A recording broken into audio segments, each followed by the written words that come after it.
International fire rules অনুযায়ী আপনার যে স্থাপনাতে ফায়ার ইকুইপমেন্টসগুলো লাগানো আছে সেখানে অন্তত বছরে 2 বার না হোক 1 বার ট্রায়াল বা মহড়া দেওয়ার কথা।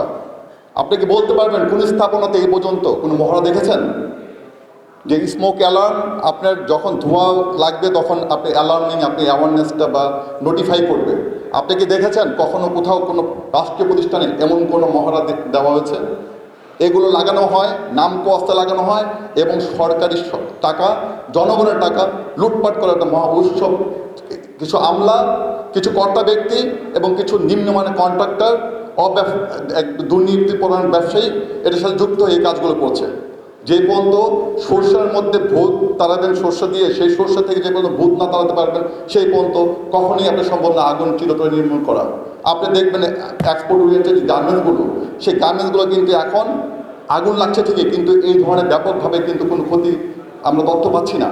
কারণ হচ্ছিল এখানে রেগুলেটরি বোর্ড ছিল, অ্যাকর্ড অ্যালায়েন্স নামে, আরএসসি নামে একটা রেগুলেটরি বোর্ড ছিল, যারা কিনা প্রতিনিয়ত রেগুলেটরি করে। তারা কিনা দেখে প্রপার ইকুইপমেন্টস লাগানো রয়েছে কিনা, প্রপারলি এটা মেনটেন হচ্ছে কিনা, যার জন্য কিন্তু ক্ষতির পরিমাণ আমরা দেখছি না।